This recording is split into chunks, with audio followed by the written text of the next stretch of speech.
आज की कहानी का नाम है हार में जीत। बहुत समय पहले की बात है। भारत के सुदूर दक्षिण में एक छोटा सा राज्य स्थित था। राजा के द्वारा राज्य का संचालन शांतिपूर्ण रीति रिवाज से किया जा रहा था। एक दिन अचानक उसे खबर मिली कि एक बड़े राज्य की सेना की एक बड़ी टुकड़ी उसके राज्य पर आक्रमण के लिए आगे बढ़ रही है। वह घबरा गया, क्योंकि उसके पास उतने सैनिक नहीं थे जो उतनी बड़ी सेना को हरा सके। उसने मंत्रणा हेतु सेनापति को बुलाया। सेनापति ने पहले ही हाथ खड़े कर दिए और हार मान ली। वो बोला, महाराज, इस युद्ध में हमारी हार निश्चित है। इतनी बड़ी सेना के सामने हमारी सेना टिक नहीं पाएगी और हम हार जाएंगे। इसलिए इस युद्ध को लड़ने का कोई औचित्य नहीं है। हमें अपने सैनिकों के प्राण गंवाने के बजाय पहले ही हार स्वीकार कर लेनी चाहिए। सेनापति की बात सुनकर राजा बहुत निराश हो गया और राजा की चिंता और बढ़ गई। वह समझ नहीं पा रहा था कि क्या करे और क्या न करे। अपनी चिंता से छुटकारा पाने के लिए वो राज्य के संत के पास गया। संत को उसने पूरी स्थिति से अवगत कराया और बताया कि सेनापति ने तो युद्ध के पहले ही हाथ खींच लिए हैं। ये सुनकर संत बोले, राजन, ऐसे सेनापति को तो तुरंत उसके पद से हटाकर कारागृह में डाल देना चाहिए।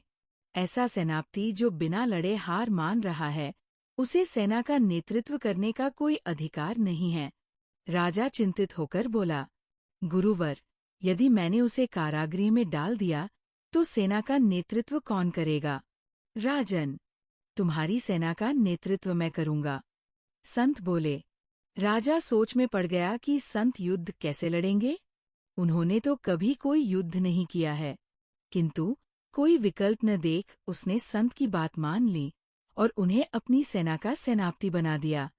सेनापति बनने के बाद संत ने सेना की कमान संभाल ली और सेना के साथ युद्ध के लिए कूच कर दिया। रास्ते में एक मंदिर पड़ा। मंदिर के सामने संत ने सेना को रोका और सैनिकों से बोले, यहाँ कुछ देर रुको। मैं मंदिर में जाकर ईश्वर से पूछकर आता हूँ कि हमें युद्ध में विजय प्राप्त होगी या नहीं। ये सुन सैनिकों ने चकित होकर पूछा, मंदिर में तो भगवान की पत्थर की मूर्ति है, वह कैसे बोलेगी? इस पर सेना की कमान संभाल रहे संत ने कहा, मैंने अपनी सारी उम्र दैवीय शक्तियों से वार्तालाप किया है, इसलिए मैं ईश्वर से बात कर लूंगा। तुम लोग यही रुककर मेरी प्रतीक्षा करो। ये कहकर संत मंदिर में चले गए। कुछ देर बाद जब वे वापस लौटे तो सैनिकों ने पूछा, ईश्वर ने क्या कहा? संत ने उत्तर दिया, ईश्वर ने कहा कि यदि रात में इस मंदिर में प्रकाश दिखाई पड़े तो हमारी विजय पक्की है। पूरी सेना रात होने की प्रतीक्षा करने लगी। रात हुई तो मंदिर में उन्हें प्रकाश दिखाई पड़ा। ये देख सेना खुशी से झूम उठी। उन्हें विश्वास हो गया कि अब वे युद्ध जीत लेंगे। उनका मनोबल बढ़ गया और वे जीत के मंसूबे से युद्ध के मैदान में पहुंचे। युद्ध 21 दिन चला। सैनिक जी-जान से लड़े और उनकी विजय हुई। विजयी सेना के वापस आते समय फिर वही मंदिर पड़ा।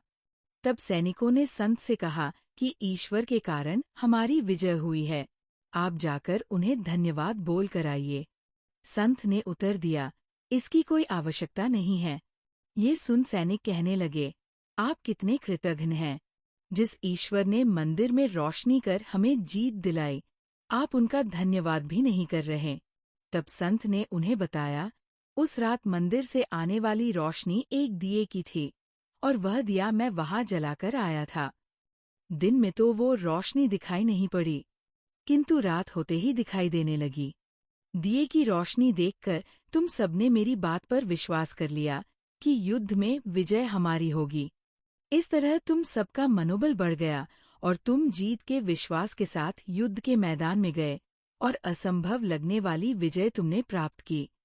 सीख 1, खुद पर विश्वास रखें और परिश्रम करते रहें, विश्वास की विजय होगी। 2, हमारी सोच ही आगे चलकर वास्तविकता का रूप लेती है, इसलिए अपनी सोच पर ध्यान दें। सदा सकारात्मक सोचें ताकि सकारात्मक परिणाम मिले।